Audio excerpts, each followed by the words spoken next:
I think it's awesome now. All right. Let's fucking go. Just kill that monetization first minute. Welcome, guys. Oh, dude. I I love doing research for this channel. I love seeing what's out there already. I love seeing what other people are doing. I love doing the exact opposite of what other people are doing.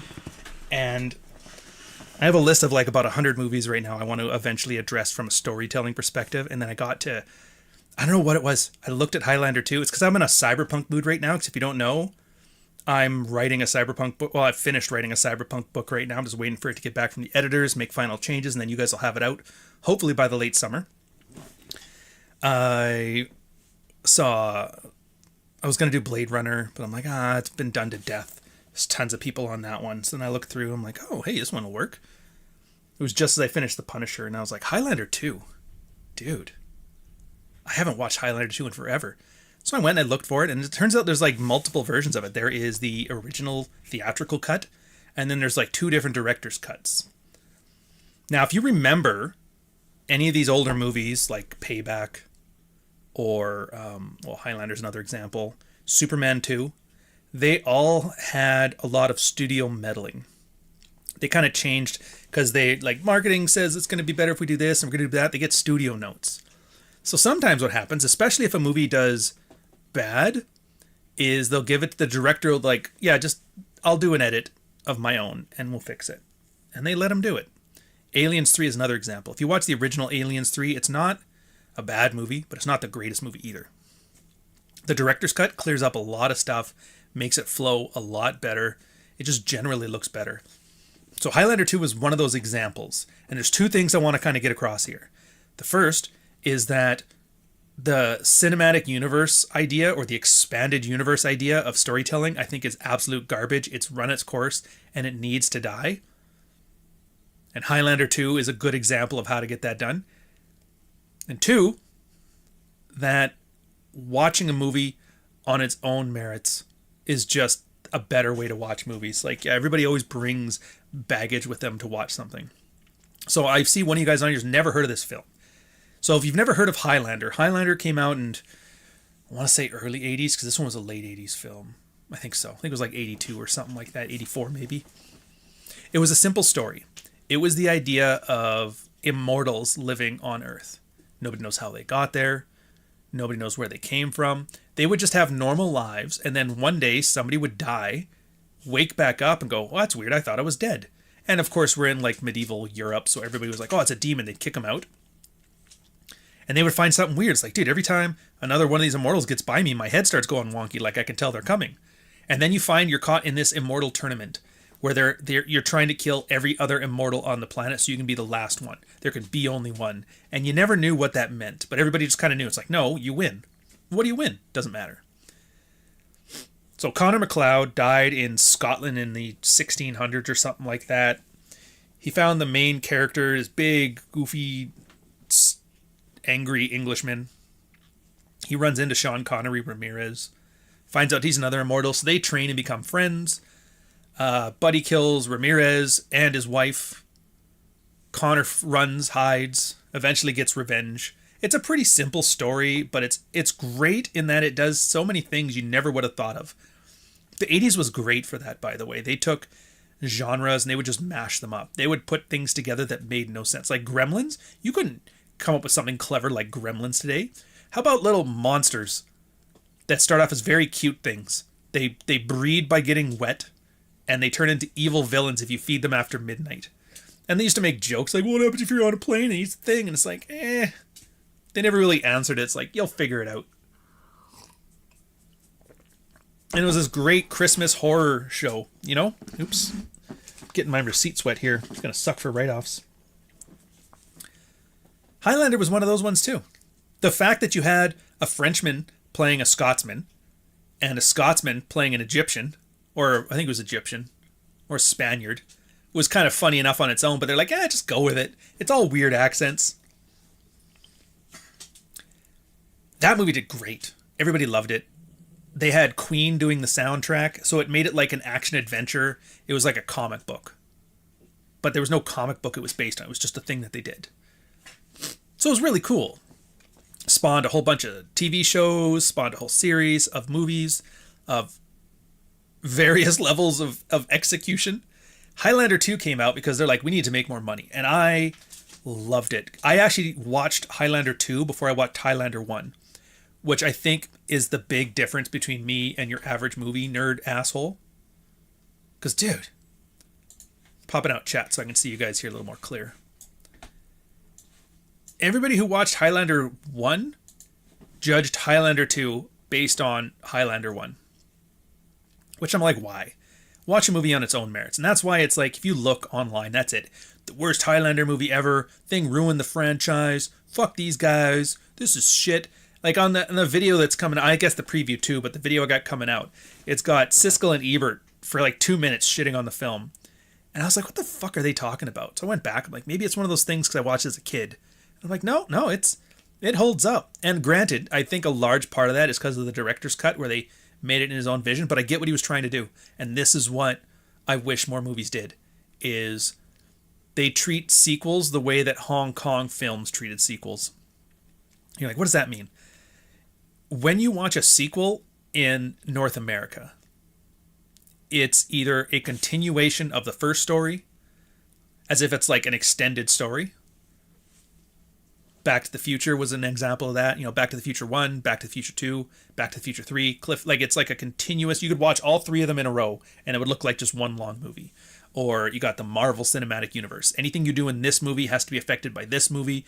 Well, they did this in this one. Simpsons, same thing. Oh, that guy's supposed to be here, this guy's supposed to be there, and everybody did that. And it served, it was interesting when it was novel. Nobody had done this stuff. Not to the extent that like Marvel did, for example. So everybody thought this is the coolest thing, where I got to watch Iron Man, and it gives me a hint about Thor, which gives me hints about Captain America, and oh, the Avengers come through, and oh, all of that stuff comes together. It was novel as shit. But it was kind of like one and done. Once you hit Avengers Endgame, everybody was like, they got their start, they got their end, they got their conclusion. It was a great, wonderful ride for everybody. But the problem now is that everybody's doing, it has the same problem that fighting movies had. Many movies with fights in it. I've talked about this before too, where if you'll watch a movie like Roadhouse, for example, the original Roadhouse, the fighting is very theatric. You know, Kickboxer, Bloodsport, another example. If you ever watch Kickboxer now, you look at the fight, you're like, that's an unrealistic fight. Like at one point, Tong Po's just standing there and Van Damme's standing with his back to him and he swings his foot up, hits him in the back. He has like telegraphed to shit, set up to shit. You're like, that's not how a real fight works. You're like, that's not how a real fight works. That's right. But you're not here to watch a real fight. If you want that, go watch World Star Hip Hop. You're here to watch catharsis. This guy broke your brother's back. This guy kidnapped and pretty sure he raped your girlfriend. He kidnapped your master. He's threatening all of them and he has to beat you up for 10 straight rounds and you have to sit there and take it. It's like an embarrassment. And you're made to hate him for the entire movie. Then at the end, it's a series of like amazing spin kick, flashy moves. And you're like, yeah. But then you realize it's because they knew it wasn't about the fight. It was about what it says for the story. Same reason, if you want to use a Star Wars example. I think the greatest lightsaber battle in Star Wars cinematic history is the fight between Luke and Darth Vader in Return of the Jedi.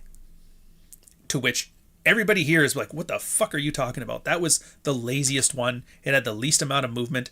I would say Empire is probably tied for number one, but if you watch it, it makes total sense. Here's the thing. You watch the prequels, you watch the new stuff, it's like, dude, they're way faster, they're doing flips, technology gets more proficient. It's like, that's great. What the fuck was the point? What is that telling me? Like, why would I'm always a fan of, if there's something you can take out of a story and the person still understands the story, then it's not supposed to be there. Things are supposed to be there as a conscious choice. And jangling keys in front of you to entertain you because you're a fucking mouth breather, not it, man. If you watch the Return of the Jedi fight, what is it? The whole thing there, it's they want to turn Luke. They don't care about the galaxy. They don't care about the war, all this stuff. They're not trying to kill them. They're literally just trying to get Luke to turn to the dark side. Because then with the third Jedi, they can make this thing work. So what do? They kidnap him. They bring him up there because he's trying to convert Vader. So he has his lightsaber there and he's like just taunting him. They're just fucking with him. Yeah, man, they're going to kill all your friends. They're going to kill your little sister too. Fuck all that. And finally, Luke loses his shit, grabs his thing, starts fighting with Vader. And you realize, like, he's good, but Vader's still better. So he tries to hide because he doesn't want to do this. He doesn't want to kill his dad. So his dad starts goading him some more. It's like, hey, I tell you what, how about I just kill you and I do your sister? And he gets mad. And that's when, like, then he goes from, before it was like a fencing mound, really slow, methodical, adequate. It's showing that he's got technical skill now, right? Like, he's grown, he's become proficient. But now it's just flailing it around. He's swinging the thing like an axe, chops off his hand, breathing heavy, screaming the whole time. Not well choreographed at all, but I learned more about the character and more about why it was important in the story. Like, you cannot take that lightsaber battle out, or the Return of the Jedi makes no fucking sense. Same thing with Empire Strikes Back. You watch that whole fight, what is happening? You think it's a lightsaber battle. It's not. Vader's testing Luke to see if he's any good. Is he worth converting? He fucks with him the whole time. He's playing with him. He's toying with him. He gets hit in the arm to show, oh, he does have potential. Luke could hit him. And he gets mad. Dark side, chops off his hand, sets up a thing for later. But do you get that out of the prequels? No. Same thing. So fighting, Roadhouse, theatrical fighting, Kickboxer, Bloodsport, theatrical fighting. Highlander 2, theatrical fighting. It's one of the last ones. Like, they did it until about the mid to late 90s, around the time that the Raid and it was really when Hong Kong got transferred over to the Chinese, and then Hong Kong stars started coming over here because they took the Chinese operatic fighting as a dance to America, and America took the completely wrong lessons from it. Jackie Chan made comedy out of fights, and they took that to go, oh, so let's make it flashy. Good. Yeah. Yeah, a hand reference. And it's a nice little throwback. So this is why Highlander is one of those lightnings in a bottle situation. Because Christopher Lambert didn't know dick about swords. He didn't know what the fuck he was doing. I lump him in with guys like Michael Dudikoff. Do you guys know who Michael Dudikoff is? He is the action star of the American Ninja series of Canon films, along with the Jerry Springer biopic movie. Same thing. Michael Dudikoff did not know karate. He didn't know jiu-jitsu. He didn't know kung fu. He didn't know fucking nothing. So when you're an actor and you have to act like a sword fighter who's been training for 500 years, or you're an actor and you got to pretend to be a master ninja, what do? Well, you act like one. And you're not focused on, is this the proper kick? Is this the proper parlay with my sword? No, you're focused on, how do I express the character movements through this? It's like pro wrestling in a way. And that's something I got so mad. Pro wrestling used to be great at this. Like, I could blur out the faces. I could hide the body, make them just look like a black wireframe. And I could show you a Roddy Piper match. I could show you a Ric Flair match. I could show you a Hulk Hogan match. And I could show you a Ultimate Warrior match, a Bret Hart match, a Mr. Perfect match, a Jake the Snake Roberts match. And you would know, even if it's just like a wireframe on CG, and I had it just copy their movements from wrestling match, you would know which one it was just by how they moved. Like, I can tell you right now, guess who I'm talking about? He's in a headlock. He's dropping to his knees. He's starting to pass out. The ref has to lift his hand up. First time, goes down. Maybe he's sleeping. Second time, no, he's sleeping. Third time, just about to fall, stops. Then starts to shake. Then starts to build up. Then starts to make a fist. Then starts to pump. Then starts to stand up.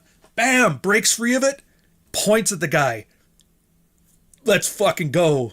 You know exactly who that is. You know exactly who I'm talking about. You just changed the way of Jackie Chan movies. Never thought of them a mouth breather. You know exactly whose fight that is. You know exactly what comes next, too. You know what comes next. 3 punches. Wham, wham, wham. Throw into the rope. Kick to the face. Leg drop. That's exactly 20 minutes of flexing to the audience with flash photography going off everywhere. Everybody's pumped. Everybody's hyped. Well, that's not that's not what would happen in a head. Like, shut up. Does anybody understand the adrenaline, the excitement, and like the gravitas that would come at the end of a WrestleMania? You have no idea what I'm talking. It's literally cocaine for your eyes. Oh, fuck. And Hulk Hogan was not a proficient wrestler. Same thing. If you watched a guy would like, oh, please don't hit me, please, sitting in the ropes in the back, looking like he's all hurt, and then as soon as the guy like lets up a bit, he like punches him in the nuts. You know that's a Ric Flair move. You know, getting raked on the back and walking around like this. You know if you're knocked on the ground and somebody looks and the guy looks over, he's like, huh? And then pokes you in the eye just to drig it in, just like a prick. You know that's a Roddy Piper move. America understood the theatrics and the storytelling element of violence, and we just forgot it. We forgot it, and it's so sad. And Highlander was good at that because you'd watch, like, if you watch the final fight between Katana and McLeod, you see Connor. He fights like a hero, right? He always fights. No dirty tricks. He fights technically proficient. He's always on the back foot. He's always getting knocked back, but he comes through in the end. Like, you see that in every movement he makes. Michael Ironside, on the other hand, chews up the scenery. He's a larger-than-life cartoon villain. He just loves it. He thinks that's the greatest thing, being an evil guy. In that sense, it's kind of hokey, but he brings the charisma to it. So when you see him fight, it's, oh man, it's dirty tricks everywhere. He actually punches McLeod in the face more than he like hits swords to sword. It's exactly how he does fight. Kicks him in the nuts, stuff like that. Gets very violent, very vicious. He just tries to like grab him and rip him apart. That's exactly the Michael Ironside character, and they established that well early on. When he first lands on Earth, he falls into a subway, sees this guy wearing like a Google Glasses thing, watching TV, but he's like, I like your coat. And he basically just murders the guy, takes his coat. There's a scene when he breaks into the boardroom of THE, or TXE, the company that built the shield wall. And he's like, yeah, I want to take over this company. I'm tough. And everybody's like, yeah, I'm tired of you. Gets his bodyguard to shoot him like 6 times, but he's immortal. So he gets up. He's like, that hurt. So he grabs the guy and he starts banging his head off the fucking table. And then he lies them on the table. He puts his hands in his mouth and he just stares at the CEO and he starts just like, and then he takes the guy's neck and just, you can like, he's enjoying just tearing this guy apart and breaking his bones. And it's like, that's the violence that establishes that character. He's a masochist. He loves violence. He loves stupidity. And it comes through in other small areas too. So like they're at a church at one point. You can't fight on holy ground. It's another Highlander rule. And he sees McLeod grieving over his dead wife. And he starts making fun of him. And McLeod is like, fuck, what? Why are you here? And he goes, what? Because he's like, I won the tournament. I wanted to grow old and die. I was almost there. And then you came back. For what? Because you wanted to kill me? I was about to die. But you're an idiot. You didn't have to. And it turns out, yeah, he's so gung-ho about being a malicious, violent. He's so pissed off and he hated McLeod so much that he's like, he didn't take the win. Didn't take the win. And it's one of the other things I love. And then, yeah, the Ramirez, the same thing. When he's fighting, he's not made to be a violent character. So other than playing around with McLeod at the beginning when they first meet up, or the very end when he sacrifices himself, he's more of a Yoda character. He doesn't need to fight. You have a Highlander with a sword the entire movie, doesn't chop anybody's head off. Why is that? That's not his role. His role is to be the moral message, the moral center. In fact, if anything, and what I love about the director's cut is it almost makes him as if he's not even there, like a Tyler Durden thing. Like he's a ghost, he's a spirit. He just flashes out of nowhere. He was technically dead, but they did a little scene in the beginning where they like do some magic thing and he's like, now we're bonded by something greater than death. If you ever need me, just call.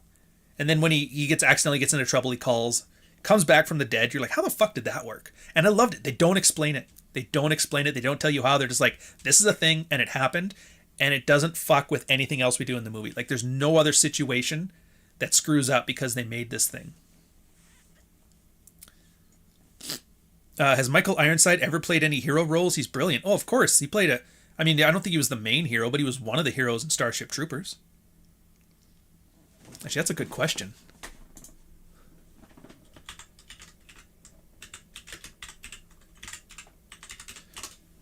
My big question is, was he ever on Dream On?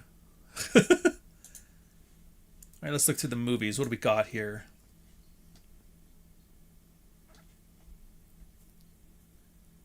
Jeez, he's been in a lot of films.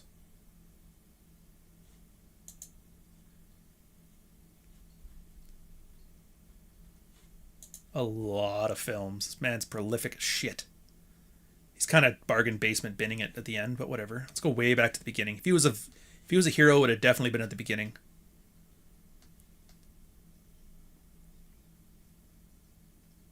He was in The Littlest Hobo? Holy shit, he was probably a hero in that one.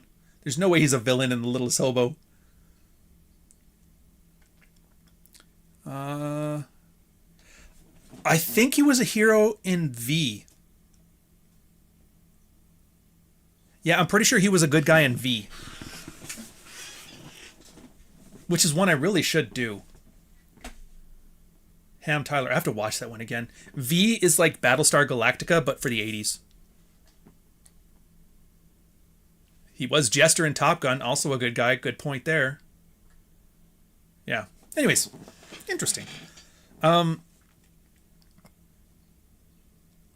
only is he brilliant, he's got, like, they don't hire guys like this anymore. He did things. He wasn't just an actor. He was never a pretty boy. He's never a theater kid. They don't hire enough people that have dirt under their nails. Yeah, so I would say Top Gun was probably his most heroic character, where he played Jester. Which is funny when you think about that. He's been in everything with everybody. He's with Tom Cruise, Rutger Hauer, Arnold Schwarzenegger, twice. Sean Connery. He's been everywhere with everybody. He's just one of those actors. He's a character actor like Samuel L. Jackson, but he was just really good at it. Anyways. And so you see, like, the characters they come across. So Sean Connery just is there. And they're like, yeah, it just happened. Well, why did it happen? Go with it. You're made to accept this as a premise. Now, it never fucks up the story. If there was a case where, like, all Highlanders had to have this prompt come back, why is Michael Ironside not bringing back some people? But no, that's not what happens. It was a specific thing for these specific two. They set it up and they pay it off. It's great. But the part I love the best about this, and I guess it's the unique perspective of me of watching 2 before I watched 1, is there's no continuity. It's Highlander. It's the same characters. It's the same premise. Some of the stuff is the same, but if they want to do something different, they're just going to do something different. And this is what Ross the Skunk 5-1. Here we are, born to be kings, the princes of the universe. Yeah, Queen. And they added a certain, like, a fun adventure to it that I think really helped shape the tone. And I bitch about that with Cyberpunk, where I talk about they make Cyberpunk high tech, low life, but why is the low life so cool? Highlander kind of did that, like with the Queen soundtrack and the sword fighting and all the old shit. They make it look really cool. And I'll tell you right now, Highlander 2 is absolutely a Cyberpunk movie. There's no way it's not. Come on, they make a shield that blocks the ozone layer from the Earth, but causes everybody's life to become miserable. The TXE Corporation runs everything. Every country in the world is beholden to them. They have the power of life over death. This is Cyberpunk. Immortal gods wearing trench coats, fighting with swords. Come on. It's fucking Cyberpunk. What's the littlest hobo? I guess I should... for those who don't know what the littlest hobo, by the way, is, it's Benji. It's the Canadian Benji. If you don't know what that is, I don't know what to tell you. It's about a dog that goes from city to city, solving crimes and saving people, then moving on. But, yeah, so Littlest Hobo was a Canadian show. I sometimes forget that. All right. Funny thing, too, side note, the character of Katana in this was basically the same character that Michael Ironside played in Heavy Metal 2000. If you haven't watched that, it's one of, like, the last American cartoons. It's fucking fun. It's awesome. It's not quite as good as the original Heavy Metal, but it's still good. It's still good. But yeah, it's the same character. Just, like, cartoonishly evil. The Littlest Hobo, extremely memorable theme tune. I know, I can hear the whistling in my head right now.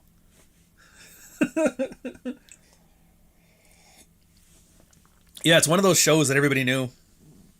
It's like Anna Green Gables. Even if you're like the machoest man ever, you're like, I know that show. Like, how do you know that? It's like, I just do. It's the one thing that Canada was proud about for like 40 years was Anne of Green Gables. They do, and it's something that, I said it before, it's something they got from Hong Kong cinema, because a lot of the Hong Kong, because they don't have very good IP protections in British Hong Kong. So what they would do is Bruce Lee became the biggest thing ever. So what did they do? They made 500 knockoffs. Enter the Dragon 2 with Bruce Lee.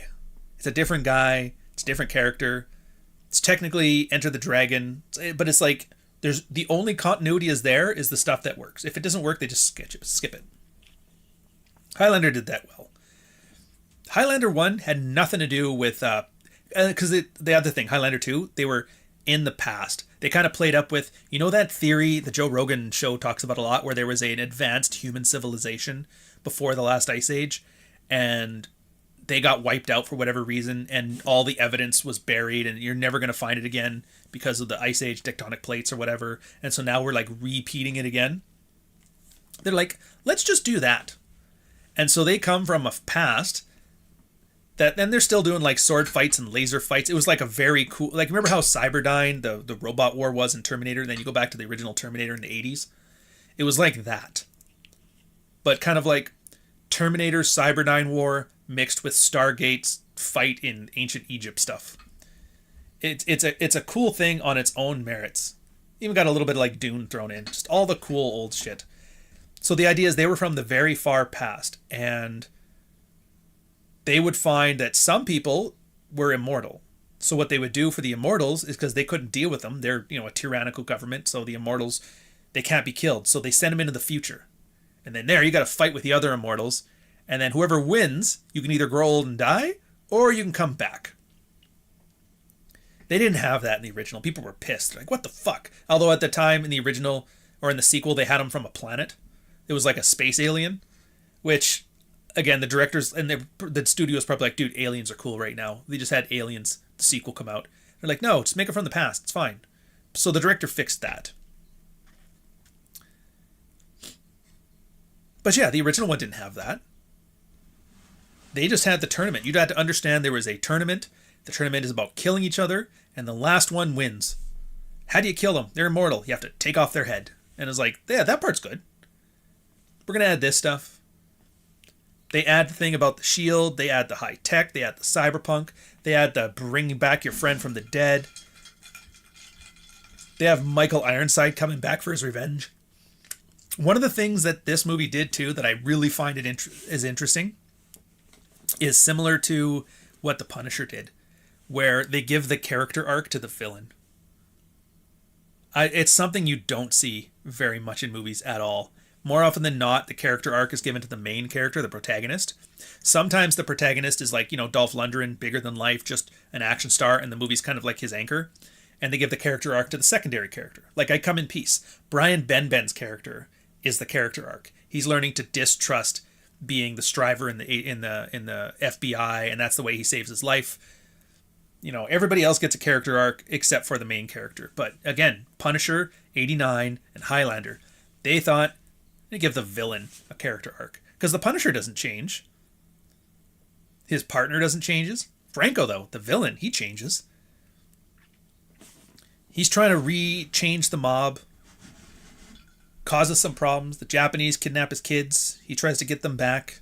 He has wants. He has needs. He has a character arc and a tragic flaw at the end. So it's like a tragic character. It's a Greek tragedy mixed with an action movie. And I was like, fucking... It's the same reason you like RoboCop. It's the same reason you like The Punisher. And you didn't even realize it. It's because they took a very simple, schlocky premise and they elevate it with shit like this that you aren't even paying attention to. Null with a 10-euro super chat. Thank you very much, sir. I'm not sure what that is. It's yellow on a yellow background. Let me copy and paste that so I can see what the hell I'm looking at. Oh, a thumbs up. Well, thank you very much, sir. Appreciate that. Yeah, I guess Joker kind of did too. Joker does it a little differently though. He's the protagonist doesn't necessarily mean hero. Protagonist just means the main character that the story is based on, the perspective of the story. And so in that case, the Joker is the character arc.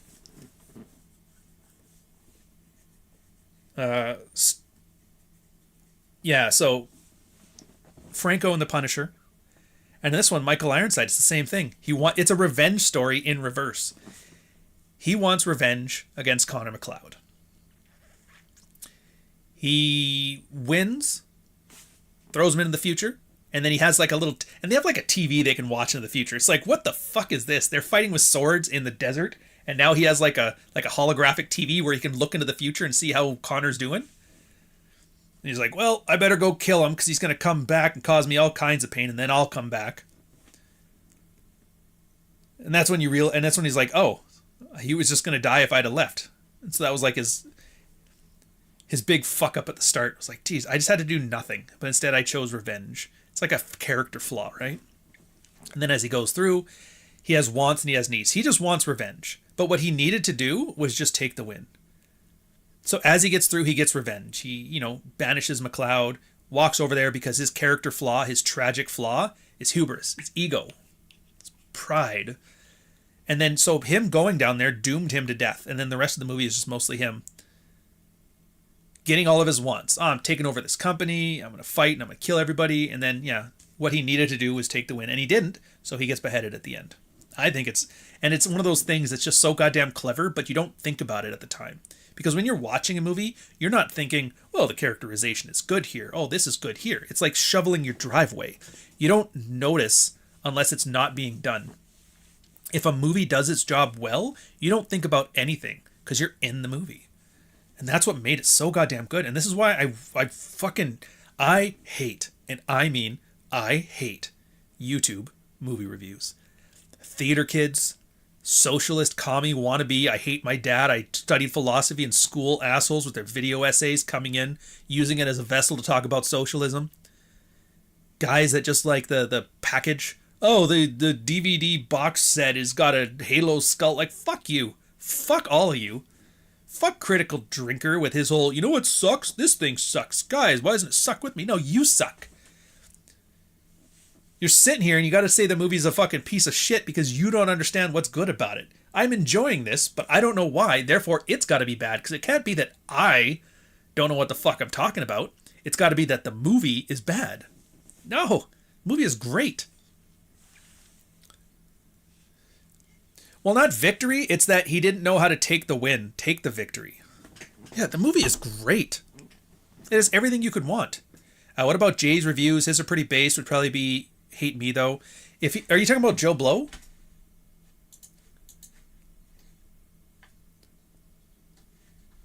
If so, I think he's okay. 45 people, dude. This channel's been blowing up. I like it. 45 people. My goal is to get to the 250 that we get on the average Red Morning episode. If we can get there, I'll know I'll officially made it as a YouTuber. But yeah, so I really hope you guys watch it. And then after this is going to be The Running Man. It's the other Cyberpunk movie, and they're going to be so much fun. Same thing with that one. And it's just funny when I think about, like, what are the best 3 Cyberpunk films? The Running Man, Highlander 2, Blade Runner. And every single one of them has a completely different tone and theme to it. He's a Gen Z who makes video essays. I swear he doesn't spurg. Well, I don't mind spurging, but if you're going to do it, like, do it well. There's people that are just, like, spurging for the sake of it, but then they're spurging because people have a genuine passion for something.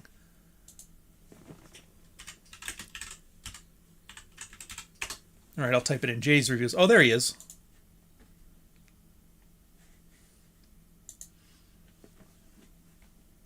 He does a lot of video game stuff, not a lot of movie stuff, but whatever.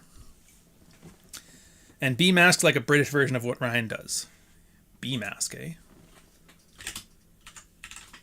See, it's going to suck. You guys are going to introduce me to all these guys that I actually enjoy now, and I can't have my, I fucking hate YouTube movie reviews guys, and I'm like, oh, everybody I watch now is good. Johnny Mnemonic, yeah. I guess if you really want to get into it, I wouldn't put Johnny Mnemonic or Tank Girl into top 10, top 3. Top 5 maybe. I tried watching a video essay about Speed Racer and all I got was a rant about Trump. I know. That's the thing that gets me. Because it's like, look, we're just talking about movies, right? Red Letter Media does it pretty well, but they kind of talk about it more the way the technical staff of movie talk about it. Oh, the cameraman did this, the director did this, I like how the plots did this. I kind of approach it more from like literally just enjoy a movie on its own terms. There's always like a slight different angle to it. And some other people just like to talk about the plots or what they like the best about it, or the 10 things that you didn't know about it, kind of like an. And there's a room for all of it, but the ones that drive me the nuts the most are the ones that can't enjoy something, so they have to enjoy hating something. It's like, dude, there's 100 years of cinema out there. If you aren't watching movies you enjoy, what the fuck are you doing? Oh, I hate this fucking movie. Why are you watching it? Why have you made 12 fucking YouTube videos on it? Because you guys hate it too. It's like you want to be miserable, you want me to be miserable, and you want to make a living being fucking miserable. If I wanted to be miserable, I would have stayed in my corporate job. I would have stayed in the military. I'm not going to come here. Is The Patriot with Mel Gibson something you'd be interested in? Maybe. Like, I remember I enjoyed The Patriot. The problem I have with it, and it's not a problem, it's actually a well-made movie and there's nothing wrong with it, but the problem I have with it from my movie review and why I didn't make the top 100 list is because there's nothing about it that offers something unique that I can add. Like, if you notice on every video on my channel, there's always something in there you're like, oh, something completely different that throws you on its head, or it shows you, it's like the quintessential example of this. Like, if you look through I Come in Peace, where I start talking about the mashing up of genres, or if you watch Gattaca, it's about the most masculine movie ever, and there's like 3 punches, and it's like a melodrama. It's a really good one. Or if you watch like Dirty Harry, you're watching like the 70s deconstruction of progressivism, and they do it in an entertaining way. They kind of establish the genre. They walked so that Lethal Weapon could fly. What's another one? Rambo 3, where they take like a serious character study of Vietnam War veterans and the nature of power and authority in America in the 1970s, and then they turn that into a schlocky action movie, but then they elevate the action movie until it's like there's never been a wartime action movie that has peaked as hard as Rambo 3 fucking peaked. Flat out. The top of the genre. They had to come up with Die Hard after it. They had to make the towering inferno with an average cop without shoes to compete with Rambo 3. That's what I mean. Like a movie that killed a genre because it was just perfect. It's like Avengers Endgame to the comic book movies. You can't make a giant comic book movie again. It's a huge win for the RAR squad. YBC Too Cold included Ryan Stone in his tier list. Well, that's good. I don't know who that is, though. I'm also pretty sure that's not real Red Hawk either, because I'm pretty sure I gave him a... Oh, for fuck's sakes. Yeah, that's not Hawk.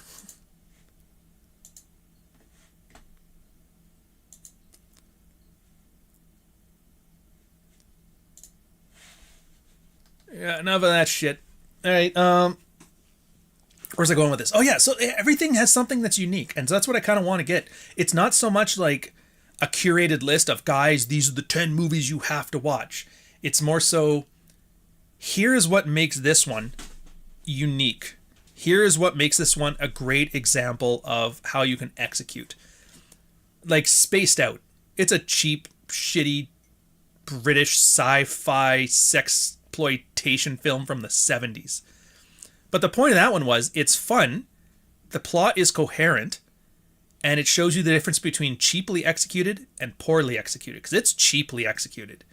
King of the Kickboxers, I wish I should fucking do that. I really love that movie too. It's, again, cheaply executed, but competently executed. And the things that people hate about it, the schlocky parts that they think is stupid, once you realize why it's there, you're like, holy shit, it gives you an appreciation for what they were trying to do. Again, watching movies on their own terms. My favorite part of the King of the Kickboxers review, other than the Billy Blanks love, is, and the fact they give you gratuitous nudity for no reason other than it's awesome, is, like, why is the acting so weird? Why are they're animated and they always have to have those reaction shots? And you realize it's because when you're making a film in Hong Kong, you're immediately releasing it to a dozen different countries with 6 different languages. It's got to go to Thailand, it's got to go to China, it's got to go to Japan, it's got to go to North America. You have all these people together. And so you have to exaggerate the movement more, like Chinese theater, because you can't have a nuanced discussion, because that's not going to translate to half the language, and people won't get what you're talking about. But everybody knows if you're waving your fist and screaming. And the reason they did this is because they stole it from the Chinese opera. You watch the Chinese opera. They actually had specific movements you had to do to express certain things. Like if you had a tassel in your hand, you'd shake it around. You were riding your horse. You couldn't do that in the theater because they didn't have props. You didn't have a horse on stage. Everybody was wearing a mask. Everybody had big robes, so you need the exaggerated movements. And they just took that theater and they applied it here. And you're like, how does the Chinese theater translate to a Hong Kong action movie? And you got to see it. Now, you can't do that in North America because it would just look goofy. But you do it in China. And then once you understand what it is, you're like, oh, I get why he's doing that. He's doing that because he's supposed to tell me what this emotion is. And it's a very compact way of storytelling, which is clever. You may not like it, but it's clever and it's competently done. You can get an entire backstory of somebody just based on the theatrical movements that they do. Remember when I was talking about theatrical action? That's what they would do there. But again, America took the wrong lessons from Hong Kong action and they're like, oh, make things move faster. And so they made it flashier, they made it faster, and now you have spinning fucking lightsabers and Yoda doing backflips. Yeah, Rambo 3 is so much fun to watch for how badly the politics have dated, plus its crazed action. If anything, I find that helped it age like a fine wine. Like the idea of Rambo. So if you guys don't know, when you watch Rambo 3, the part I love the most about watching it in retrospect is that he went to save Afghanistan from the Russians by helping the Mujahideen and fighting with them. Now, if you don't know your history, the Mujahideen, after kicking Russia out, transformed into Al-Qaeda. And what did Al-Qaeda do? They got a pilot's license in 2001. I still think Stallone's greatest failure as a movie maker, as an actor, was not leaning into that. When he did Rambo 4, or whatever they call it, I think they just called that one John Rambo, and they made him go into like Vietnam and try and save a girl. I was like, dude, you could have made the greatest Rambo movie that was ever out. Imagine that. You're retired. You got out of your war is over. You're in smack dab in the middle of 9/11. The Al-Qaeda took out the things. You realize that was the Mujahideen. And then you go back to Afghanistan and you have to reconcile that. I'm like, oh, that would have been fucking brilliant. I would have watched the shit out of that. Think of what could come out of that. You go back with your brothers that you fought in arms for, and you guys were warriors together, but they felt betrayed, and oh man, you could take it in so many different directions. And of course, what does Rambo got to do? He is American foreign policy, so of course he's got to walk in, he's got to fucking butcher Al-Qaeda. They get to hide in the caves and the mountains. You know how much fun it was in the caves of Oman when they were sliding down there with the Spetsnaz? You think he's not going to have that much fun hunting Al-Qaeda in caves? Oh, dude. They could torture him. Waterboarding was the coolest thing back then. Imagine Rambo getting waterboarded, having a Vietnam flashback and tapping into some inert foreign power that truly brings him back to where my war is over. No, not this time it ain't. Bring it right back. I'm like, fuck, that'd have been awesome. Yeah, the dedication over the end of the film. But I enjoy that kind of stuff because it gives it a certain sadness to it where you realize he saved the story, but at what cost? It's kind of one of those happily ever afters, but they never tell you about the divorce that happens 5 years after the guy wins the girl back. I know, it's the biggest all-time regrets. I'll probably do a video at some point on this. I don't have a format for hypotheticals yet, but it's too bad. Stallone's getting old. I don't know if he'd ever do it, and I wish he would watch this and listen. Yeah, but there's a bunch of movies that have stuff like that, where the politics didn't age very well. 3 Days of the Condor, same thing. At the end of that one, when they're like, how do you know the New York Times is going to play your story? Because Turner believed, oh, if I just give the New York Times the story about the CIA breaking the law, then they will fix things. And then the CIA guy is like, Higgins is like, hey, did you not think we run the media? And he's like, huh? You watch that now, you're like, holy shit, that aged perfectly. Except for the fact that Turner actually believed the New York Times would help him. And nobody who goes up against the government today would think the New York Times is there for them and not to help the government.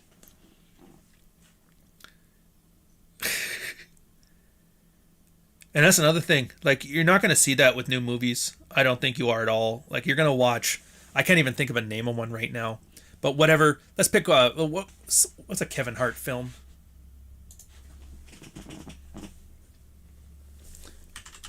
Oh wait, there's one where he plays a spy, but they're retired and they fake their death or something. The fuck is that? Producer? Jesus Christ. Kevin, how do you keep failing up? He's got Puff. There's no way he's got some Puff Daddy fucking blackmail in his closet. There's no way. Fight Night, $1 Million Heist, something like that. Group Therapy. Die Hard 2. Alright, I don't know which one I'm thinking of here, but I'm sure it's one of these ones. Thunderbolts, maybe. It was him and Cameron Diaz, and apparently they played spies that faked a death and then raised a kid in the suburbs. I don't know. But you watch that movie, and I mean, you're not going to, but if you did watch that movie 20 years from now, is this going to age badly? It's not. It's going to be, you're just not going to, like, understand, like, why was this a movie? Everything's just forgettable. And look, you don't have to think it's the greatest movie ever for Rambo 3, but the fact that there's, like, that weird lore and the political aged so dramatically worse than what you would expect, it gets you like a death of the author kind of appreciation for it that you just couldn't otherwise. And I really wish there was stuff that was going to be like this out today. There's not. Yeah, there's Watchers. Don't get me wrong, there's all kinds of stuff too. There's Watchers, there's Scanners, Lost Boys. The old like Kiefer Sutherland stuff was just like amazing. Rutger Hauer has an entire catalog of stuff I want to get to. Ice-T, Surviving the Game, Body Count. What was it? Emilio Estevez and Ice-T and like the Manhunting Man films of the 80s and 90s. There's a deceptively small amount of interest in those. I really do want to put a Surviving the Game one out there. It's Ice-T as like a war vet homeless guy, and they hire him to be hunted down, and Rutger Hauer is like the main villain. It's really good. Predator was kind of like a Manhunting Man one too, but Screamers. Then there's horror. Like, I can get to some of the horror stuff. To be fair, Hellraiser 2. Oh, fuck, I'm dying to do a Hellraiser 2 one. There's just something about the Hellraiser series, like the gore, that Saw took all the wrong lessons from. It's just so Lovecraftian. I don't know how else to describe it. But there was also some of the goofier ones, like I think it was Ghoulies. Yeah, see, Final Destination, Scream, those deconstructive ones, I probably won't do those. I don't find they're as useful. They're kind of like, if you ever watch Clerks or Mallrats, you watch them now and you're like, what the fuck did I enjoy about it? You realize they were movies that were made for their specific time, and they don't age well. And I don't mean that they don't age well the way Rambo didn't age well. I mean they don't age well as in you're like, eh. But and another movie, dude, I don't know when I'm going to do it, is, I hear Mel Gibson talk about Apocalypto being a modern man chase. Yeah. Oh, it absolutely is a Man-Hunting Man movie. It totally is. But Freaks. I love that movie. It's impossible to find. I think somebody put it up for free on YouTube finally, but you can't download. It's like Freddy Got Fingered. You can't download it. You can't buy it. It's nowhere. It's Keanu Reeves. It's Mr. T.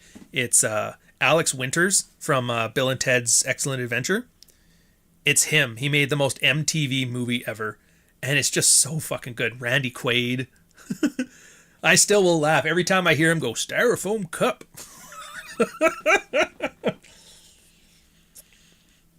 Scooby-Doo. I'm not going to do Scooby 2 either. At least not early on. I got way better things to go with here. And I was thinking melodramas. I don't know what it is, but there was a lot of like very masculine melodramas, which you wouldn't think of with an issue. Melodramas are kind of like ones that are overly dramatic for the sake of it.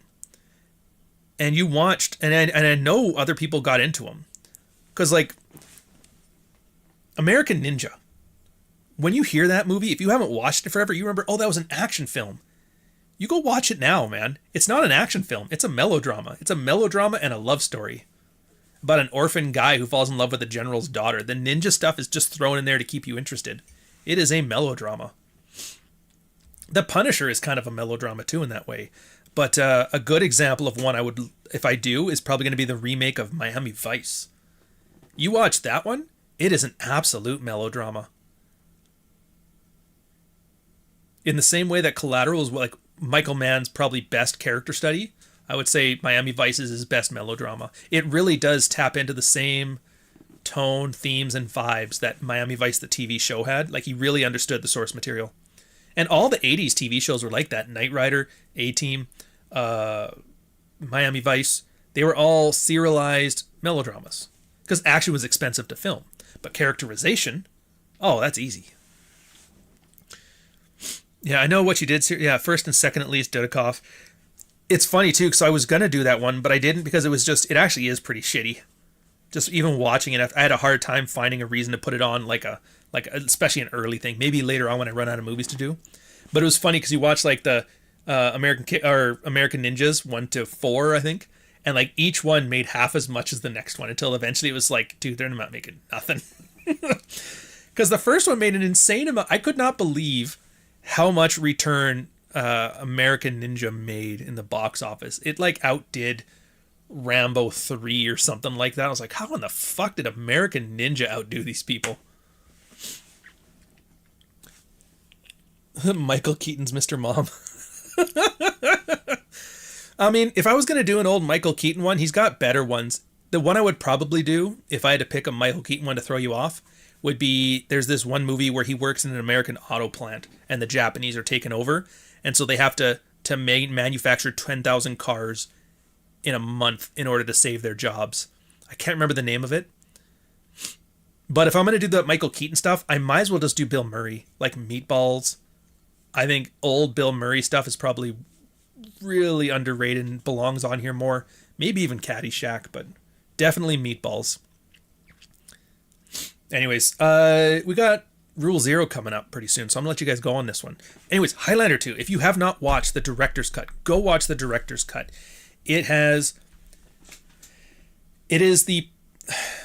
While I don't like the idea of cyberpunk making low life look cool, it does it so well that I'm willing to make an exception for it. It is the perfect idea of high fantasy, immortal gods fighting for the sake of being the champion. It has cyberpunk. It has fucking ambitious themes. It treats the source material as fun. The characters are fucking oozing charisma. That's something they haven't done in forever, but the 80s and 90s, where it's just like, you know what we're going to do? Every character is going to have fucking Riz. What do you mean? Everybody. What about the bad guy? Give him Riz too. What about the good guys? Riz. The side character? Riz. Does anybody not have Riz in this movie? Just the guy that gets grabbed by the nuts and thrown out of a window. He has no Riz, but everybody else is Riz heavy. Fucking amazing. Radical Riz. That's an 80s Gen Z mishmash. Radical Riz. And if I had the only complaint I can make for it, and I mean like the only one, is that they use too much orchestrative music. I think they should have leaned on the Queen soundtrack again.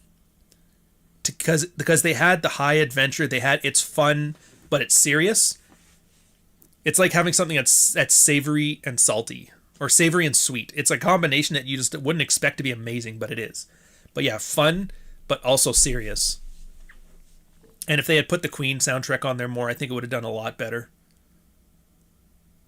But either way, it's one of those ones that you watch now, and then you'll go back to your YouTube movie reviewer, and you're like, now I can't trust this guy's opinions at all.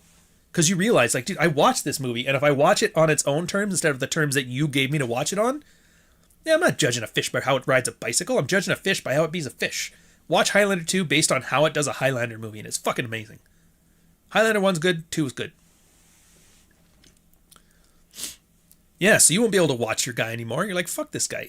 You're going to go through the same problems I had on my Red Pill channel, when I would see a content creator I otherwise loved would start covering stuff that I was either there for or I knew. Like I remember, and this is like a very weird reference you probably won't get. There's this guy in Canada called Short Fat Otaku, and he did a whole bunch of, he's like, the idea was like he was progressive, trained as HR or something like that, and then he's like anti. So he has some pretty entertaining videos. But then he did one on Jack Murphy and the whole cuck article thing, and I was like, I was there. I know this. I mean, I wasn't there, but you know what I mean. Like, I was around for this. I know all the details, and I was just amazed at how incredibly wrong he got it. And now I can't watch his shit anymore, because I'm like, everything he's probably wrong about. What's that other guy? Michael Zahan or whatever? He does political stuff. And everybody's like, he's the most brilliant geostrategic analyst ever. I watched him do one on Canada, and I knew all the stuff he was talking about. And I was like, I have never seen it. Like, he didn't even get shit wrong on accident. You figure just the law of large numbers, eventually you get a detail or two right, but he got everyone wrong. That takes talent. I can't watch him anymore either. So if I don't get you to hate watching YouTube movie review channels, then I haven't done my job. And I'm going to leave you with that one. I don't know who's hosting. If you're into Red Pill stuff, Rule Zero's coming up. It's a great show. I think you'll like it. Hopefully, Jack's got the link to that one. I think Clary's running it. Anyways, I'll catch you guys later. And I will get an intro and an outro for this. I promise. It's just not today. So we're just going to walk away. Actually, wait. Let me... Did I put... Oh, I haven't yet. All right. Here's what we're going to do. I'm going to end with the preview for the trailer for Highlander 2. There she is. And now my choice for the single worst film, Highlander 2, The Quickening. Now this is one of the most hilariously incomprehensible experiences I've had in a long time. This movie shows real evidence of having been edited almost at random. Let's take out this and this. And the science in the movie is just as crazy. All of this insanity could have added up to something that would have made a great bad movie. Do you like cyberpunk? Do you yearn for a movie about immortal gods fighting over the fate of the future? Do you need evil businessmen in power suits killing each other in a giant boardroom? Oh, I think I've had enough of you.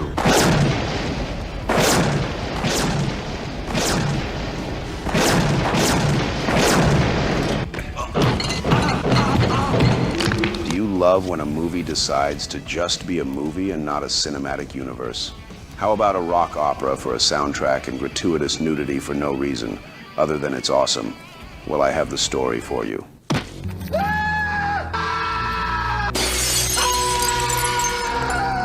What the?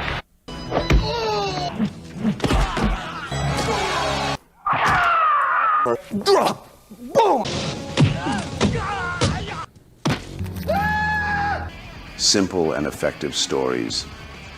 Stories perfectly told.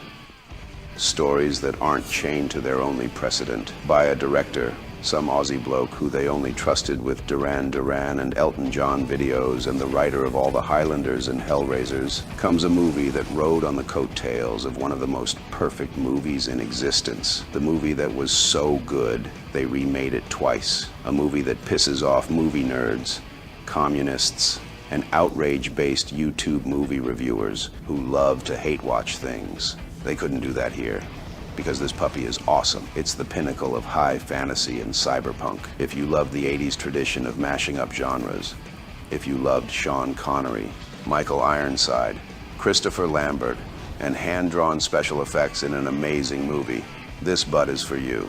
It's hated by all the worst people and loved by the best. It's Highlander 2, The Quickening, 1991.